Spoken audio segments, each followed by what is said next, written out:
Hey everybody, welcome to another episode of Design Recharge. This is our last episode in June, and it is one of our Soar or Struggle to Soar series. And I'm really excited to have Scott Biersack back on. He's been on plenty of times. I'm really excited to have him back on. One of my favorite people, and somebody I always doing something neat and is always willing to share. And so I really, really appreciate it. And just so you know, Colin just came, Amber is here, David from Seattle. Hello. So a bunch of your crew is in here too. So glad to have everybody. So Scott, give us just a little bit background, kind of growing up, a little bit of the growing up kind of thing, because I know you grew up in the Midwest and then you moved to Phoenix. So kind of take us through that a little bit. Yeah, for sure. So I was born and raised in Columbus, Ohio, and had a great childhood. My dad had a really, really wonderful job. My mom as well. And, we had a typical Midwest life. We had a 3-story house and we had a backyard for the kids to play in, and all the toys you can imagine and all that stuff. We'd go to Disney World every summer, and, we'd have this amazing childhood up until when I was about 10. My dad had lost his job, and that's a story in itself. But and then my mom was working for America West at the time, and the hub that she was working at was closing down in Columbus, I believe. And so our move was determined because of that. So in order for my mom to keep her job, we had to go somewhere else.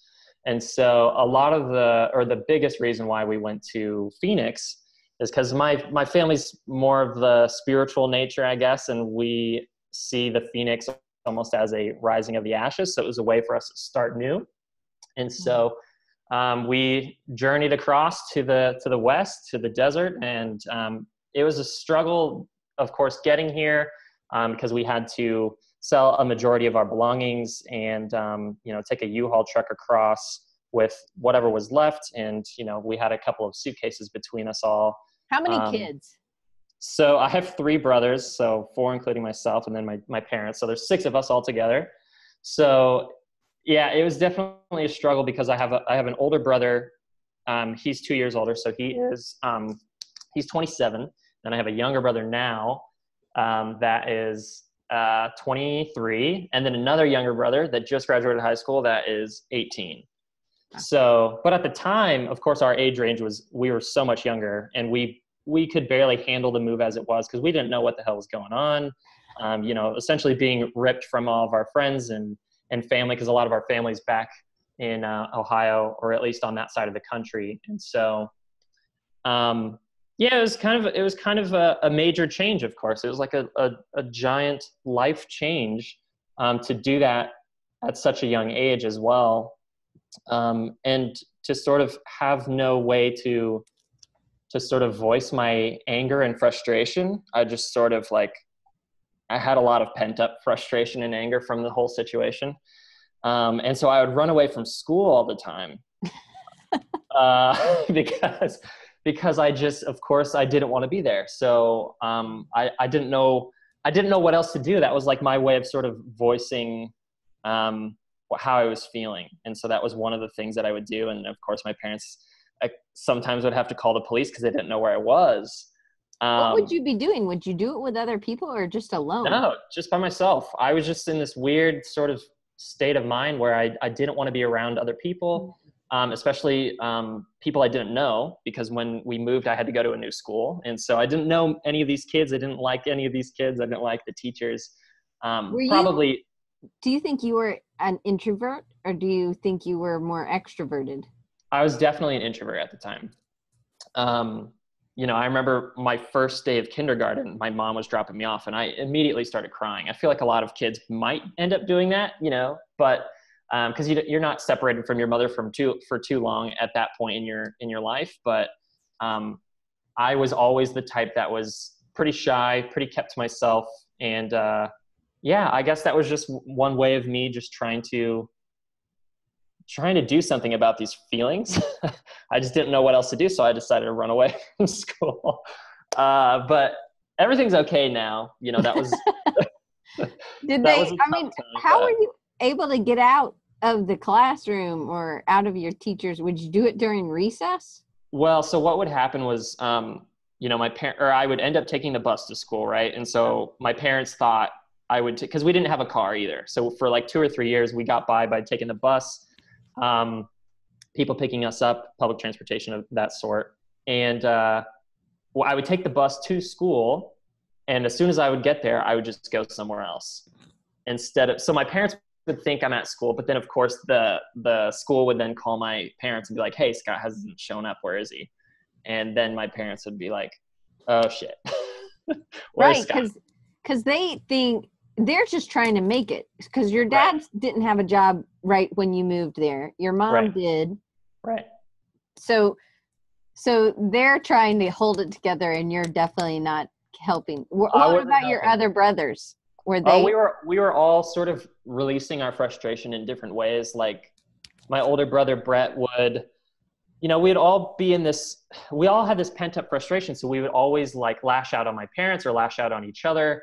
And, of course, running away, we would go to the local library and just play video games all the time. And when our parents told us that we couldn't do that, of course, we just got really frustrated. But I feel like at the time, looking back, video games were a way for us to sort of, remove ourselves from the current situation. Mm-hmm. And so it was very difficult for us to have that ripped away from us as well. And so... Did you understand what was going on? Did your parents talk to you? I think maybe was there a communication breakdown somewhere? Oh no, for sure. Oh, we knew exactly what was happening, but being a kid, I think I just didn't know how to deal with a situation like that. If that makes any sense. I just didn't know what to do. And I think video games and running away and getting detention, like I would get in trouble all the time. I got suspended at one point. Like I was a bad kid. But it's mostly because I had all this pent up frustration from everything that had happened previously. But I didn't sort of piece this puzzle together until recently. So yeah, I guess that's a general gist of it. So then how long did that kind of go on for? You didn't have a car for 3 years? Yeah, I think it was about 2 or 3 years until somebody donated a car to us. Somebody gave us it was a really old, I don't even know what the type of car it was. It was a really old van that somebody just had sitting around, and they said, hey, I don't know who exactly this person was or how they got in touch with us. It might've been through St. Vincent de Paul, which is the organization that helps us with canned goods and presents and just getting by. So they might've given us a car as well, or at least put us in touch with somebody that did. So that's how we ended up stopped taking the bus to get around. So it was nice, especially being in Arizona. In the summertime, it's really difficult to get around and not, sort of have heat stroke from the weather. Yeah. So a car is almost crucial in Arizona.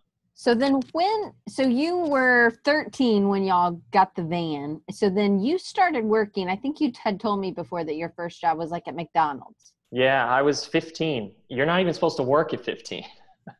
But of course, being at McDonald's, I don't think they really cared. So I got my first job at 15 because, I just needed to be able to pay for things. My parents alone were already struggling paying for things, and I needed to sort of help out in some capacity as well. So sometimes I would, get my paycheck, and that paycheck would go straight to paying rent or whatever the family may have needed. Even though at the time I know I was very hesitant about giving my money away. But I knew deep down, of course, it was beneficial for the whole family. It was very difficult to give my money away after I worked so hard to earn it. But we all had jobs really early. Like my older brother, Brett, got a job at Fry's, which is just a grocery store here. And so he was a bag boy, and Garrett's working there now. So all my brothers, we all got jobs right off the bat. My other younger brother, Chris, he also ended up working at McDonald's as well shortly after I did. So we all just started jumping into it because we knew, you just got to work for what you're after in life, and you can't just sort of sit around and hope it comes to you. So I think this is part, and maybe it's not, but part of why you have such a drive that you didn't want to end up in the same situation, because in college you worked a lot. I mean, you had pretty much a, if not part-time, close to full-time gig. Yeah. And you were doing an internship. You started off on an internship, I think your freshman year? Correct. Yeah. So my freshman year, and you're not required to get an internship until junior year is when they like make you go out and find one. But luckily I had a graphic design teacher that worked at, or when I was in high school, she was my graphic design teacher, and she ended up moving on to Zion and Zion, which is where she sort of helped me get that internship and sort of work the ladder up from that point on. But yeah, I mean, I started at McDonald's and I worked at McDonald's for like 3 or 4 years up until I got that internship. So you're correct. I think a lot of my sort of work ethic has sort of stemmed from everything that has happened previously in my life. Right. So then did you get a scholarship to go to, because you went to Arizona State, right? Yeah, I did. No, I didn't get a scholarship. I was really focused within high school. You know, I had like a 3.7 or 3.8 GPA, and I didn't get any scholarships. I didn't get any money from anybody. So paying for college was definitely a very difficult task as well, especially when I had to apply for student loans, and I took out every loan imaginable. So I was definitely under the debt for a while, and it got to the point my sophomore or junior year, I took out so many loans that I had to begin paying whatever the remaining balance was that was not covered by the loans. And so I had to like go into my savings and spend, $2,000 of my own money to pay for this thing because I couldn't tackle it alone with the loans, because the loans weren't enough to cover everything. Right. So it sucked. So I'm just trying to paint the picture. This struggle, you've struggled, but then you also, during school, you did, you would get up Saturday mornings and you would go and you would draw on the chalkboard underneath the bridge. And sometimes it would take 5 hours, sometimes it would take 8 hours, right? And you would do this every Saturday for practice. But then you also did, was it a 365 project or? I did, yeah. Yeah. So you did a 365 project, which also got you it was early on in Instagram, and you got a lot of exposure that way. I know you did some work for Disney. You did some work, you were doing bigger client, but you were also doing your schoolwork. Yeah. Which sometimes schoolwork, you have told me in the past, it kind of took second stage, right? Oh, for sure. Yeah, no doubt. Because at the time, of course, I was landing all these clients. I was thinking, I was already thinking even before the clients that I really hated school because of the way the program is designed. And that's a story in itself as well. But I really didn't sort of connect with the Swiss design that ASU is focused around. Obviously, my work is so far from that. And that was sort of led me to what I'm doing now is like, I knew what I didn't like. And then I needed to sort of change my direction to find out what I do like. And sort of lettering sort of fell into my lap thanks to Instagram. And I've just been doing it ever since. But you haven't it's not like you've just been doing the same thing. I told you I'm packing up things and moving things around. We're doing some renovations at the house, and that's why I'm here today. And I found a old poster, and you said that was like one of your first posters. Right? Yeah, that's true.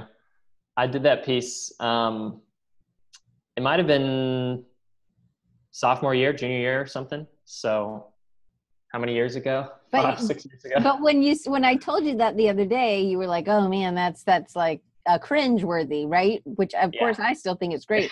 Yeah. But you've done so many different things. You're not just doing lettering. You've also created your own typefaces. You went to Cooper Type Union in New York. So, you haven't ever stopped learning, and you haven't stopped growing. You've tried working. You had gotten done some things other than freelance, and I think you were working. Oh man, I can't think of that company. I worked at Stranger & Stranger for a short time. Right. In New York while I was doing the Type at Cooper program. And it was very difficult to balance that with school as well, because both of them were very demanding. So I had to pick one or the other. And I made the move to New York specifically for school. So I had to I had to make the choice. So that was difficult. So, but then, I think one of the problems with freelance is the balance, right? You take Yeah. on too much or it's can be crickets. And it's always that fear. And I feel like that's one of those things that you're really driven to not have that cricket time. But that even Yeah. happens to you. I remember Yeah. one time recent, maybe it was the beginning of, or sometime last year, you posted on Facebook, "Hey, I'm available for work." And I feel like people forget that this happens to everybody, but we have to let Yeah. each other know when we are in need, or when, hey, I'm available, you Yeah. know? So this whole show is really about balance. So we've painted the picture. We understand where maybe some of that really, I think your picture needs to be next to the word grit. I've told you that before in the dictionary. I just feel like Thank you. you have a lot of drive that's sometimes I've been concerned about you. I've been like, Scott, man, are you eating? Right? Because sometimes you're Yeah, pretty I skinny. know. I And know. so, Yeah. but there have been times where you're just doing a lot. Right. So how, kind of paint the picture of where you are now. You and I had a conversation, I think it was before Creative South. And Hmm. then, and you kind of told me that, you know, you were really trying, you'd gone through the kind of the slower period, and you were trying not to overtake on too much. So the Right. balance was really important, but then there was some also just health things that were kind of going on. Can you kind of Hmm. give us insight into that a little bit? Yeah. And sorry for everybody. Sometimes this stuff is pretty gross, but I'm totally open to sharing everything that happened. So And it so was, you're 25, right? I am 25. Yes. Okay. But at the time when this happened, I was 24, if that means anything. It does, I think, because I want people to realize that this can happen even when you're young, and you need to Yeah, take it serious. that's true. So it was shortly before Thanksgiving. I had blood in my stool. And of course, that was a sort of wake up call for me. Because, of course, I was like, oh, geez, obviously something's wrong. And so, mentally, I was in the worst place possible. I immediately, of course, thought the worst thing. And I called my parents. I was sobbing. I was crying because pretty much I told myself I was dying, essentially. Did you Um, do research on the computer? Like, oh, of course, of okay. course. And I think that's part of the problem too, is because, you can go to Google and you could have one symptom and then instantly it's like, oh, you have cancer. I'm just like, Right. but anyway, so I went to the doctor, of course, the same day that happened. Thankfully, they got me in. They did their tests. I found out that same day that my prostate was also enlarged. So that was another thing for me to worry about on top of the blood in my stool. And so But you that weren't sure also, if your prostate was just larger, right? Those are some things that you and I had talked about. You mhm. just didn't have anything to kind of base it off of. Right, But exactly. these were all concerns. This is something a 24-year-old should not necessarily have to deal with, right? Right, right. So it was all a mental struggle at this point. Like I had no idea what was going on, and neither did the doctors, of course, because they needed to run their tests. They needed to run the blood work and stuff. Because at the time I hadn't been to the doctor in like 2 or 3 years. So of course that was another sort of reasoning why I was going insane, is because I could have thought it was anything because it's been so long. And then I also found out from the tests, like the following week, that I also had a UTI. And so it was just all these three things that sort of stacked up on top of each other, especially the blood in the stool situation, that really sort of drug me down.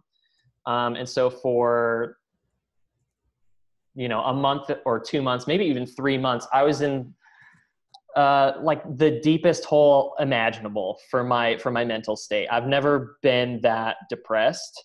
I've been depressed before. I've hit those sort of stages where you hit that point and then you slowly climb out of the hole. But this is probably the lowest hole I've ever been in, if that makes sense. And so from all of this, obviously, I knew I needed to make a change. Like there was something wrong. How do I right that wrong? luckily from all the tests, everything's okay, everybody. I'm okay.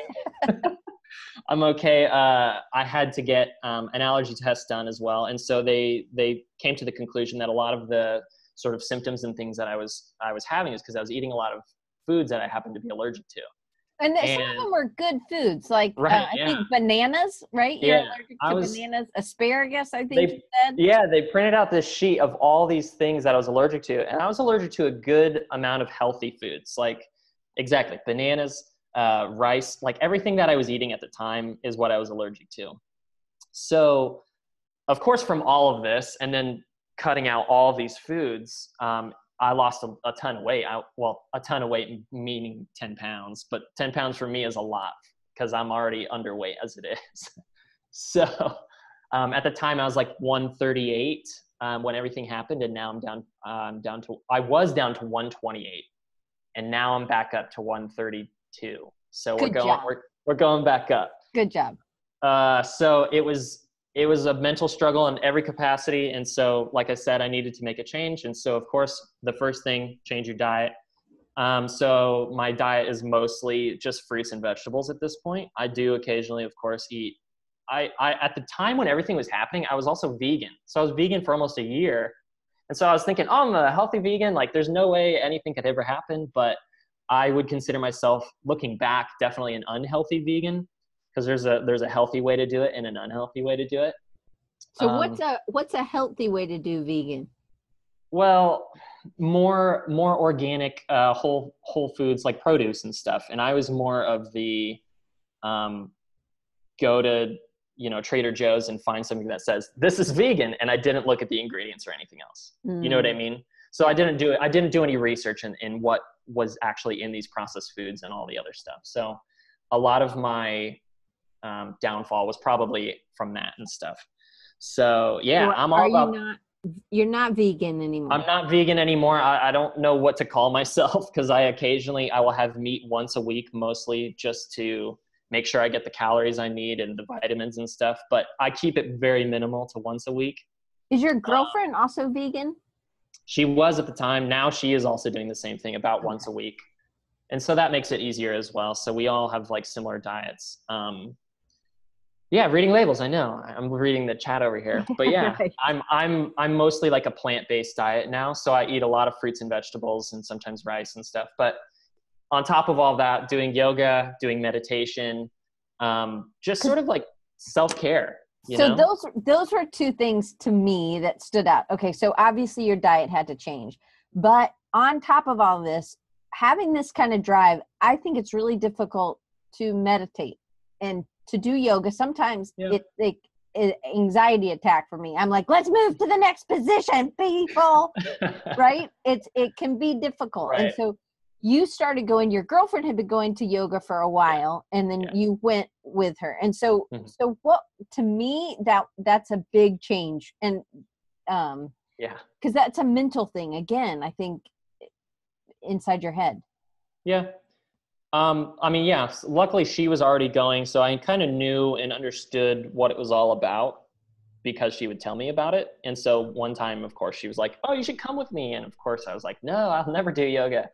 But I went into this class and it was what they call bliss out class. And so it's more of the slower pace, like you have more time in your positions, in your downward dogs and child pose and all that stuff. So you're kind of just hanging out there and there's not as much like, I don't know, fluid movement into all these different poses really quickly. So it's more of a relaxing yoga. It's more of a meditative yoga, in my opinion. So it sort of allowed me to sort of contemplate a lot of things as I'm doing the yoga, because you're not only focusing on your breath and the movements, but you do have a lot of time to just sit there in this pose and you're like, okay, what do I do? Right. So was that ever hard?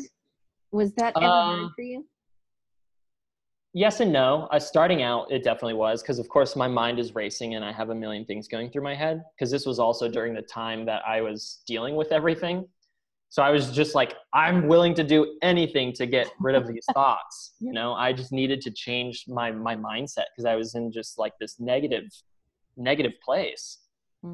And so yoga and meditation sort of helped me. It was difficult at first, but I think through repetition and through doing it over and over, of course, you sort of get used to it, and you train your mind and you train your brain to know what's to come, how to handle situations like that and that sort of thing. So I've kind of trained myself now at this point, because of course, anytime I feel some sort of symptom, I guess you could say I'm some kind of hypochondriac of sorts, where I'm like, oh, what is this thing? What do I have? What's going on? But through meditation and through yoga, I've sort of trained myself to realize, like, okay, take a step back, think about everything that you've done up until this point. What could it have been? What could have led up to this point? It could be a million things. So I'm trying to prevent myself from going straight to the negative and sort of change that narrative to be obviously more of a positive thing. Do you think, now this, I might not be making a good connection here, but do you think about, like, when you were first lettering, were you ever negative about your lettering, or were you pretty positive about it? I mean, at the time I didn't know it was bad, because I was just going through the motions and just drawing, and I was just having a great time creating something, and I was just like, this is amazing. I was enjoying the process, and I was enjoying what I created from that point. And so therefore I didn't think about, oh, does this suck? I don't know. Can I? So you weren't being too critical of that. No, I don't think so. Because I was just sharing this stuff on Instagram. I just wanted to be like, here's something I made. All right, let's move on to the next thing. Here's something I made. Let's keep going. So do you, by doing that, and because you did that, you had the commitment, do you think that helped you stay committed to doing yoga? I mean, I know you kind of dropped off a little bit, but I don't know. I definitely dropped off. Yeah.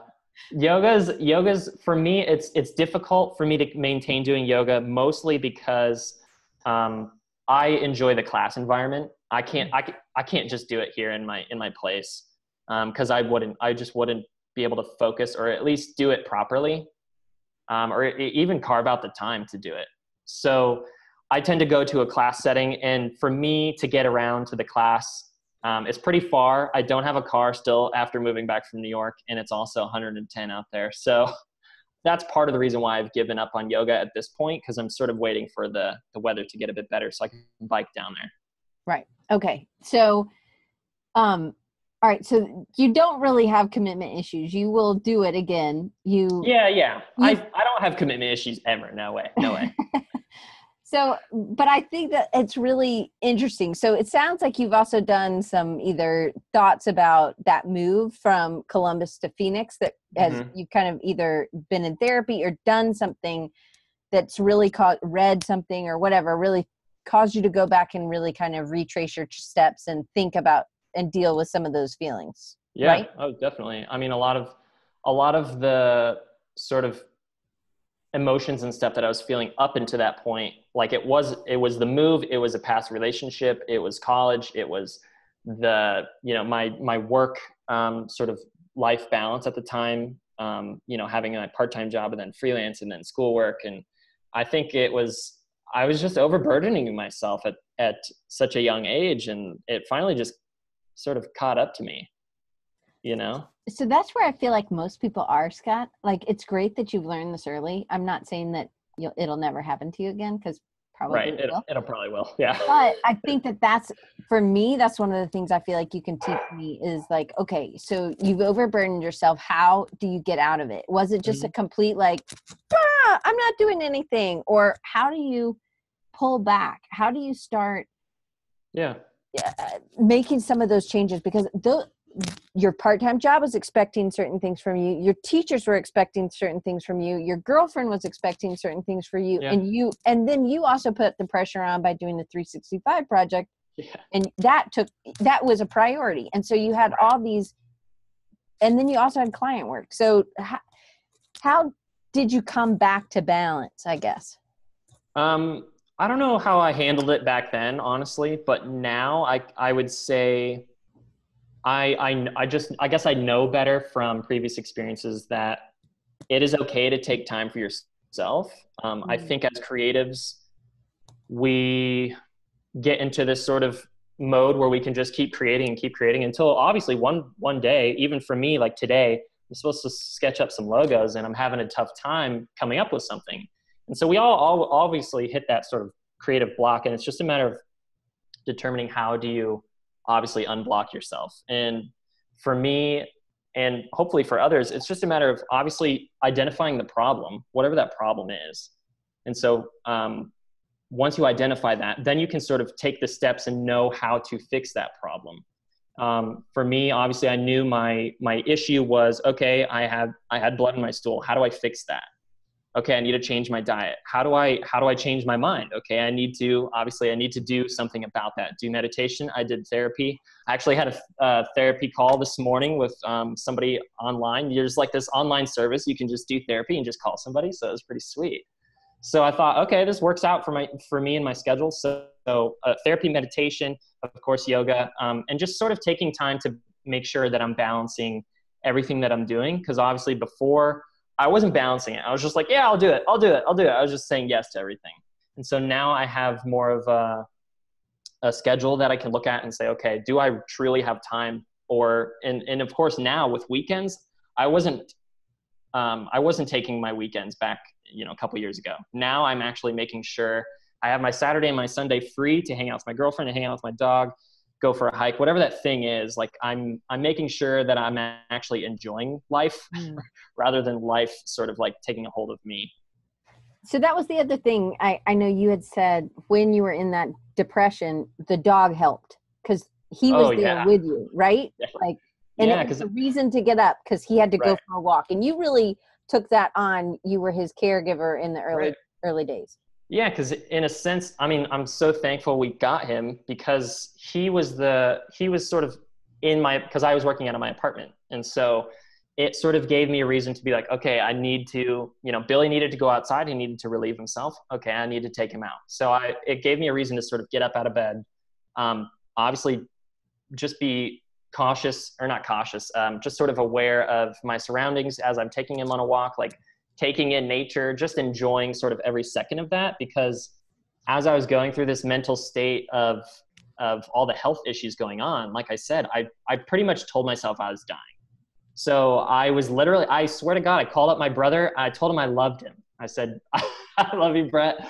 I don't know what's going on right now, but I needed to tell him that. I was in this super emotional state that I just needed to like get everything out, because for 5 or 6 years I kept everything in, and finally maybe this is like some sort of awakening, some sort of breaking point. I was just like some weight off my shoulders to finally sort of let go of everything.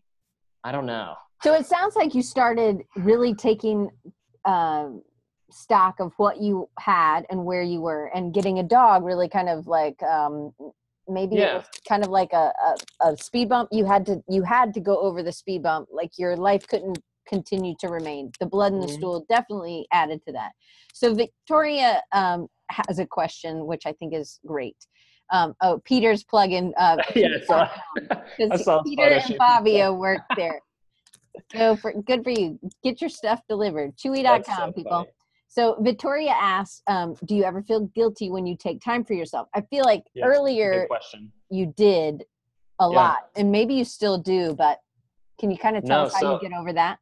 Yeah, that's a really good question, because yes, a couple years ago, I would totally feel guilty because I felt like I didn't have the time, I was like, I don't have time to just sort of sit back and do nothing. But I mean, I feel like it's preached over and over, but if you do take the time to sort of obviously take time for yourself, you then can put more of yourself into your projects, into your life, into your spouse, girlfriend, whatever that thing is. Like then your life obviously becomes more enjoyable, and you enjoy your life right along with it because you're like fully there, fully aware. If you are not fully there or fully aware of your life, then, sort of life almost passes you by, and you're like going through your weeks and you're like, what the hell? It's already Saturday. How did, 5 days go by? Because you're not fully in it, if that makes sense. Yeah. I feel like through the meditation and stuff, you sort of, obviously you take a step back and you can just sort of let your mind at ease for a couple minutes. I do meditation for 5 minutes in the morning, 5 minutes in the afternoon, and 5 minutes right before bed. So it doesn't have to be like obviously that's 15 minutes out of your day, and you've got 24 hours in the day.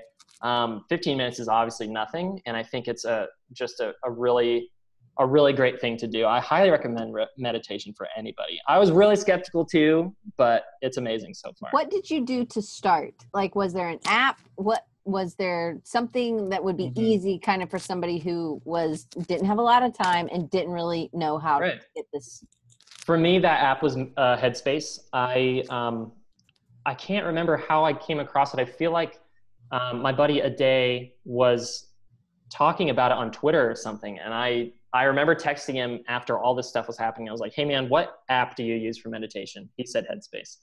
And so I looked into Headspace. Everything's really nicely designed. It's like perfectly designed for a designer. So yeah, it is. Everybody in this chat would definitely be really into it. It's just a matter of obviously getting into the process of enjoying the meditation. Because you obviously have to sit there and do nothing for 5 minutes or 10 minutes or however long you want to do it. So and they give you because I started it because I was like, okay, nice. I definitely need this. And so my thing is that I wake up in the middle of the night and then I have, it's just my mind's racing. So they have a specific one to go back to sleep. Yeah. I use that too. And so and it's like you could do a 3-minute or a 5-minute. And I'm like, okay. And it's a really nice guy's voice. And he's I know, super soothing. Yeah. He's from the UK. It's amazing. Yeah. I love it. So, and have you ever seen the animation? Oh, boogers. What is it? It's the same animator that does the animations for Headspace. And it was it's all the things that go wrong. And like the guy puts his hand in a piranha thing and he comes out and one guy gets hit by a train. And do you know what I'm talking about? No, you'll have to send us a link. It is. I will put it in the show notes. It's hilarious. It's like this cute little song and it's how these people die. It's oh gosh, what is it? Anyway, it's those little illustrators. It's like Strange Ways to Die or something. Yeah. Oh, Weird Ways. Yes, a cute little song. It's how these people die. Yes, David. Do you know what I'm talking about, or are you just repeating what I said? Yeah, somebody post a link and we'll all watch it. It's Blank Ways to Die, and they do this little dance anyway, and then they turn around and like one guy doesn't have his head. Anyway, it's great. But it's the same people that do the Headspace animation. Awesome. But it's like $12.99 a month, or you can do a yearly, or I can't remember what the other thing is. I did show it in class page for sure. Okay, so one thing I want to, because you didn't just you kind of skipped over the diet part.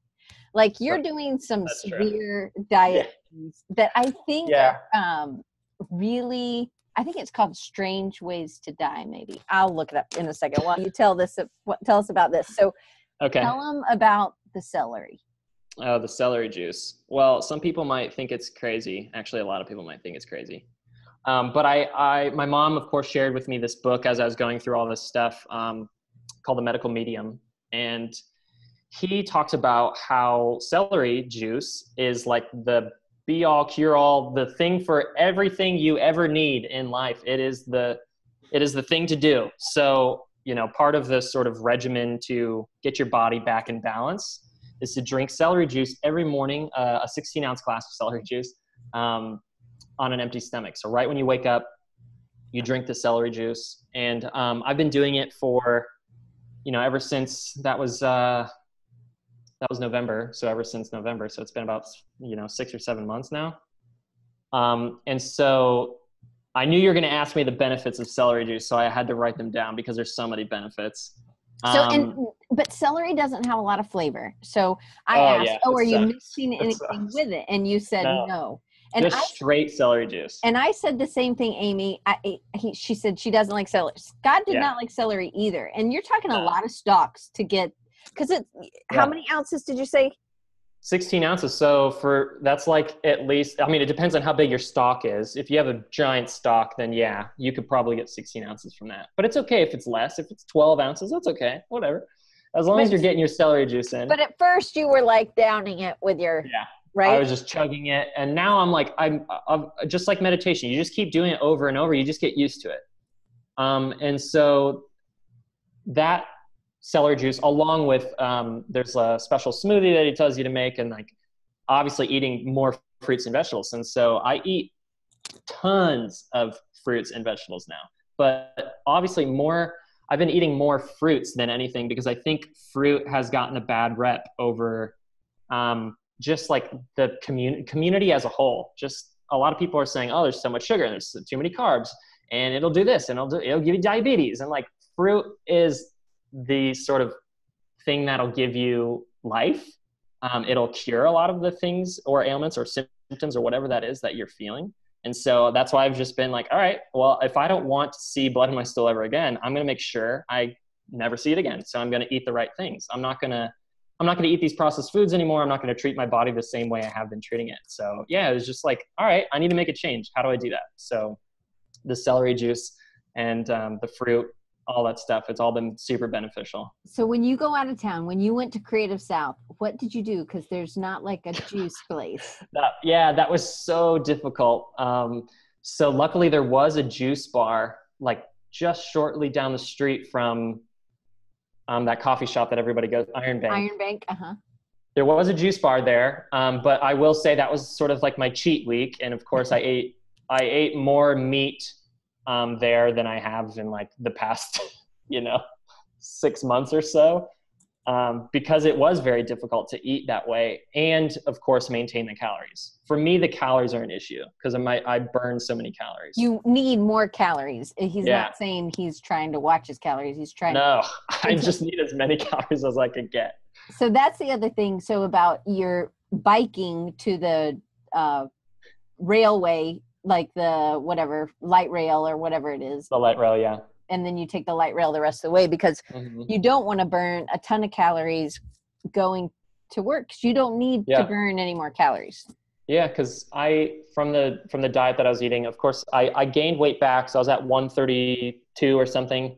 And then I started biking to work, and that's a 7-mile ride. And so I'd bike like all the way. And so doing that for 2 weeks, I went back down to 128, and I was like, oh geez, I need to do something about this. And so I got a light rail pass. So I would ride to the light rail and then take that the rest of the way so I can stop burning so many calories. So one of the other things that, so have you been back to the doctor for one? Yes, I went back to the doctor 2 weeks ago. My prostate is fine. Same size as it was, or no, did it reduce? Down. It went down because I've been eating the right things. That's terrific. I know. I'm so excited. That is. So, did you go cold turkey, like with the celery? Is there a specific diet? Like if you're talking about the special smoothie, they tell you to, like, is that something that you can send me the link to, or is that something? Okay. I can post all that in here. I'd have to go find it first. Well, you can send it to me and I can put it in the show notes. It's totally fine. Yeah, that works.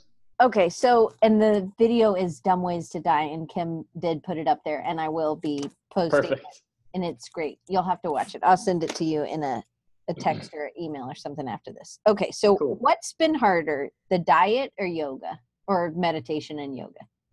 That's a good question.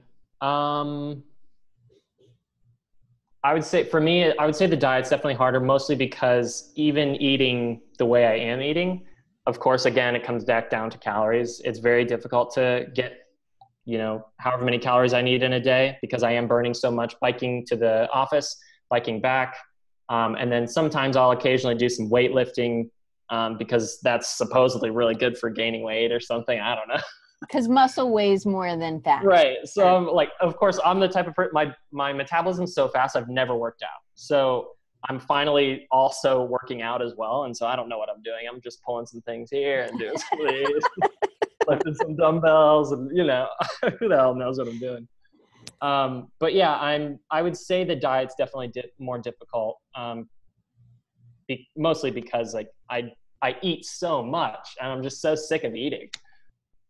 So Peter says when, I can imagine that. So like, what is your most caloric, what's the item that you eat that has the most calories? I eat a ton of sweet potatoes and avocados. So I eat an avocado every day, mostly because of the fats and the calories that are in it. But it's also a really good healthy fat for your heart. So I've been healing my body slowly but surely over all these months. So I feel pretty damn good, honestly. So Victoria asked if you can have beans I cannot have beans. That or was one. rice, right? You're allergic to rice? It's been long enough that I can introduce these foods back in, luckily. So I have been eating rice, but beans still, I can't do them. Even though they're a great source of protein, especially for, somebody that's vegan or vegetarian, beans just don't sit well for me. So I'm just staying away from them. It's a All bummer. right. So one of the other things that I wanted to talk about before we go is that this was something that you were like, hey, you told your brother and he was like, oh yeah, that's happened to me. And you told some other people and these other people seemed not to be worried at all that there was blood in their stool. So what, this was a shock, right? Right. Yeah. Isn't that crazy? Everybody, I was telling Diane earlier that I, of course, explained my situation to a number of people, including my parents. And of course, my parents were like, oh, yeah, I've had that happen. Oh, yeah, that's happened to me. And a bunch of other friends. Everyone's like, yeah, I've had that before. And I'm like, what the hell? Like, aren't you guys freaking out right now? But maybe obviously my mind is in a different place than theirs. A lot of people might just sort of brush a lot of these things off. They might have some sort of symptoms and sort of put up with it. But I'm of the nature of like, your body shouldn't be doing that. So how do we fix this? And so, I wanted to find out. I wanted to get to the root of the issue and figure out why that was happening and obviously prevent it from happening in the future. So to me, it's so strange that people just kind of, I don't know, they shrug it off and put up with it, but I can't do that. So when Brett actually, because he was the one who said, your brother, of course, we're outing him now about people go up to him later like, hey, man, I heard you had blood in your stool. That won't be so great. He'll be like, what? Oh, my God. But so, because I feel like some people do just brush it off. But really, your prostate was enlarged. There was obviously something going on. But one of the things I think, had you been eating really bad, if you had been eating pizza and bacon and yucky things, then you probably would have been like, oh, it's just that stuff. But you were vegan. You were already trying to eat healthy. Right. And so exactly. This was like and obviously it was an allergy. There were other things going on. Mm-hmm. But I guess I'm trying to make sure people take into consideration that their body's trying to talk to them. For me, I think when I can't sit during a yoga session and because I am too anxious, this is a problem. This is not something. I agree. Having a weekend, I think something that, for somebody like you who has such amazing drive, it's about when you say to us, hey, this is what I've had to do to get to where I am. It's not that you're, and maybe you were charging more than when you were before, but maybe you're more productive because you do have those times of rest. Yeah, I definitely agree with that. Yeah. So I think Victoria asked about lentils or garbanzo beans or peas. She's trying to help. Lentils occasionally. I can't eat them too often. Garbanzo beans, no. That one's definitely a no for me. But peas, yes. I need those starchy vegetables so that I can feel pretty full. What about carrots? Can you do carrots? Oh, all the time. Carrots every day. Yeah. So do you juice anything else or juice? No, just the celery. Just the celery juice. Okay. Yeah, I didn't list the benefits of celery juice. Okay, tell me. Since you did all that research for me. I know, I did all this research. I came prepared. It's an energy booster. It prevents cancer. It lowers cholesterol, prevents and heals any kind of digestive disorder you're ever feeling. Maintains a healthy acid-base pH levels in your body. Treats insomnia. So if you're having trouble sleeping, hydrates and heals your skin and prevents skin damage, and the list goes on and on. But those are like the key points. So then were you also, we had talked about this before, me and you had talked about the water intake. So what was your water intake before? Oh, I've always been drinking good water. Tons and tons of water. Yeah, being in Arizona, you have to drink more than you think you need because it's so dry here that the sun just sort of sucks it right out of you. Right. So it's very easy to get heat stroke and those sorts of things here because of the sun. So I've always been drinking plenty of water. Okay. So what's something that we should talk about, but I haven't asked you? That's a good question. I don't know. Well, I think you have something coming up, right? I do have 2 workshops coming up. One is, I'd have to look up the exact dates. I believe it's the 27th. I could be very wrong. September 27th is a workshop with AIGA DFW. Dallas, Fort Worth. So Crew, I know he had to leave, but we'll make sure he knows. And Yep. I think That's the Michael is in 27th. Houston, so Michael may want to go. So what kind of stuff are you going to teach in that workshop? So that one's going to be a logo type lettering workshop. We're going to create our own custom lettered logo type, similar to the 20 or so, or however many I've made, similar to the logos I've made for myself, or whatever that logo is that you've been dying to make. We're going to make it. That is the 27th of September, and then also doing the same workshop in Austin. So if you're even closer, or if in Texas, because they're both in Texas. So luckily, I'll just like fly up to Austin or something on Saturday, the 29th. So it's shortly after. Cool. But that's it. That's all that's going on in my life. I'm just coasting right now. I'm just trying to get by. So what's the biggest challenge for you right now? Is it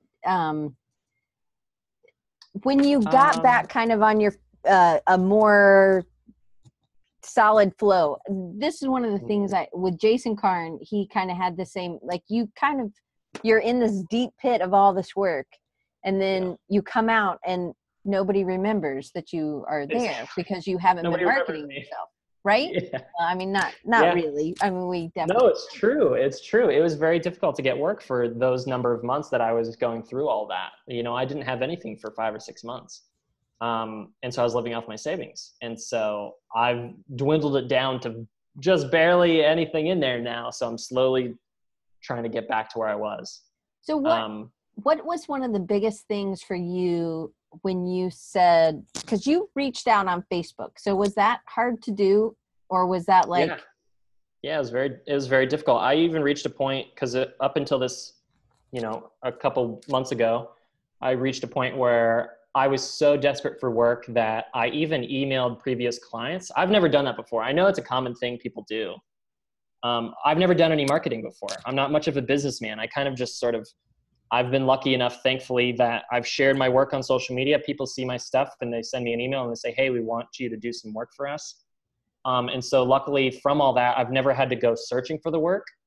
But the past, couple of months, I've had to reach that level where I emailed previous clients and said, hey, I just redid my website. Take a look. Let me know if you need my assistance on anything, because I'm here. I'm literally ready. Somebody give me some work here. So that was difficult. Were you doing any like personal projects during that time to try to get work? What were you posting? No, I was so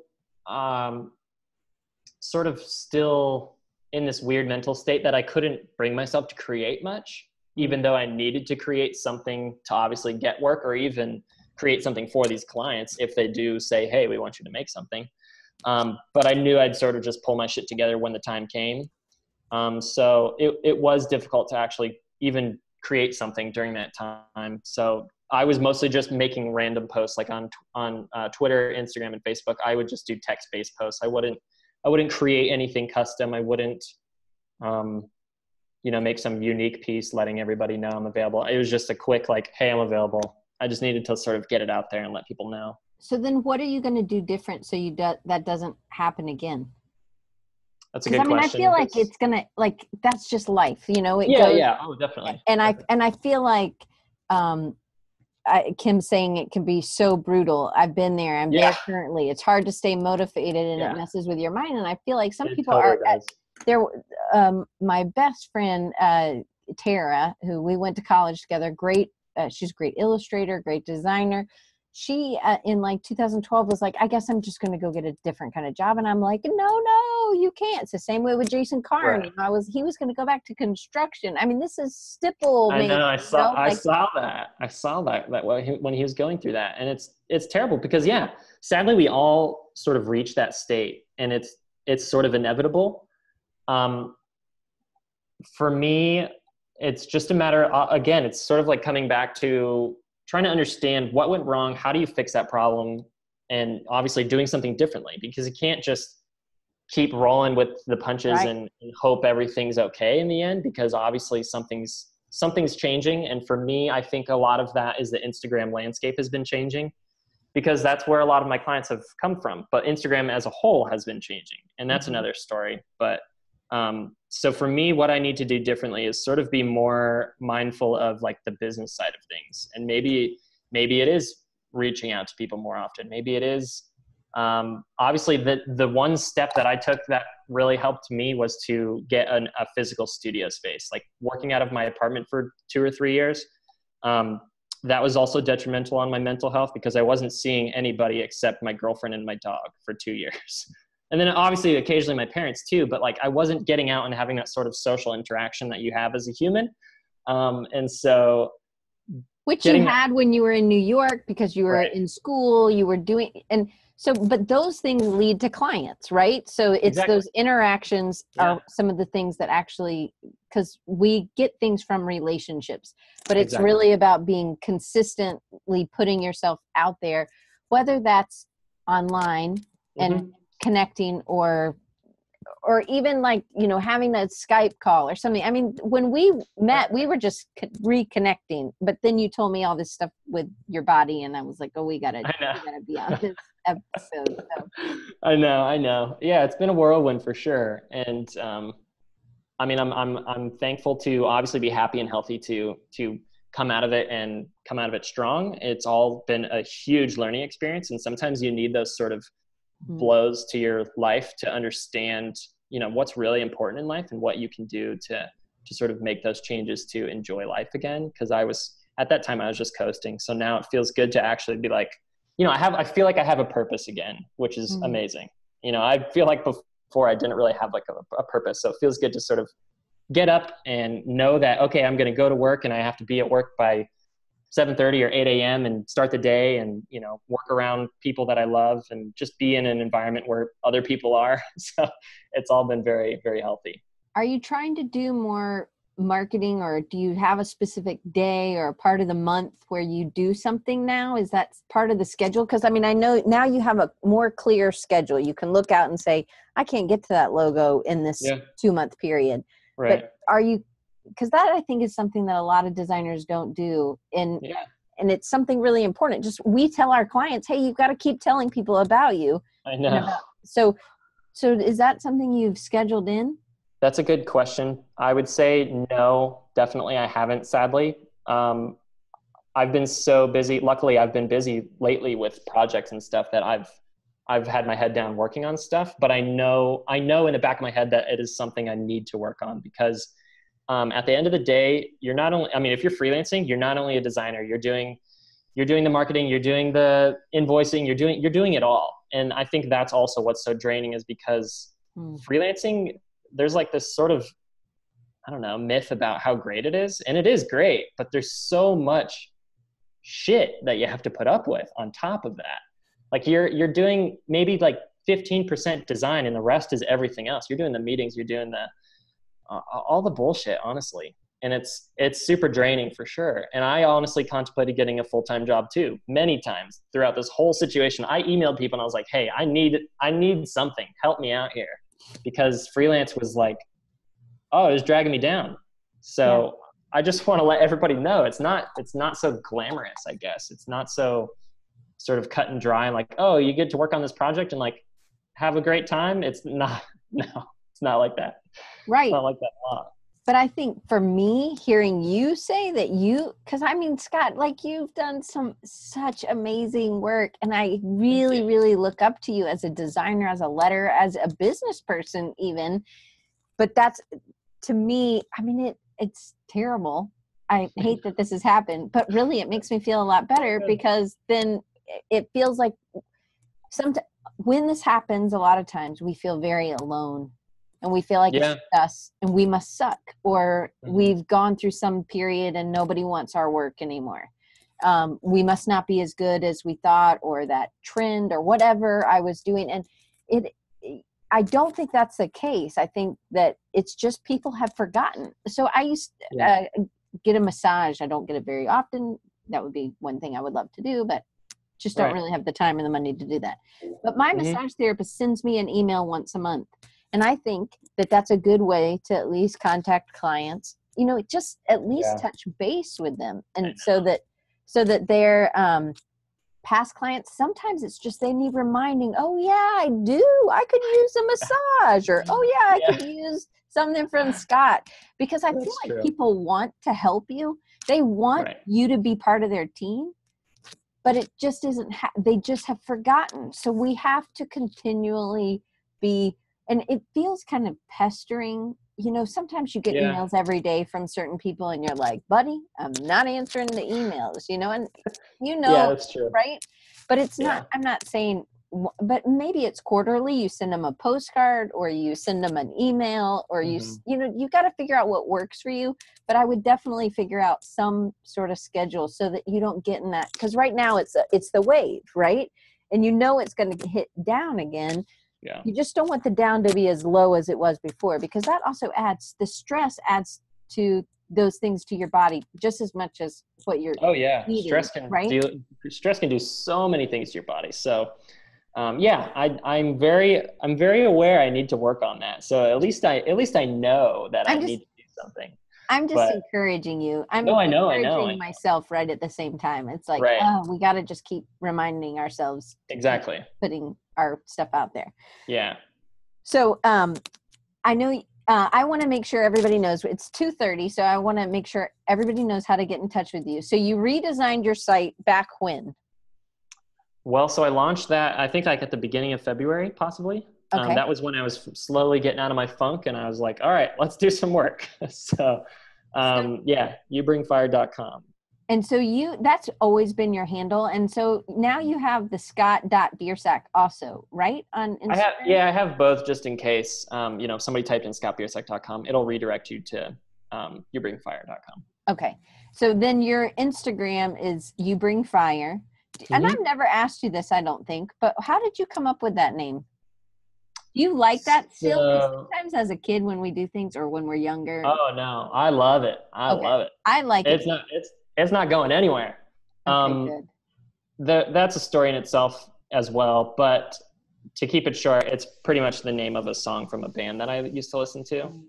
And at the time I was super into Tumblr. So it was my Tumblr username, because the song really spoke to me at the time, and it really sort of connected with me, and it just stuck with me ever since. Cool. It's almost like it's just a part of me. It was like 7 or 8 years ago, and it's just been with me all these years. That's awesome. Okay, so then the other one is the Continental Type Co. Mm-hmm. Continental Type.co. Yes. And you have typefaces, which I've bought and I love and I use. So you want to tell people? So you guys can go and get those. And there's a couple of typefaces, right? Yeah, so there's 2 typefaces. I just shared the link. One is Gatefold, and the other is with my buddy and my friend, Winston. He has High Ground, which is also on Continental. We are both in a funk in terms of type design, so we'll be creating more typefaces soon, but it's a tough game out there with typefaces. It is. It takes a lot of work, right? Yeah, it's so much work. I think that's why I've put off a lot of new typefaces, because it's so much work. Well, and it takes a lot of time, and it's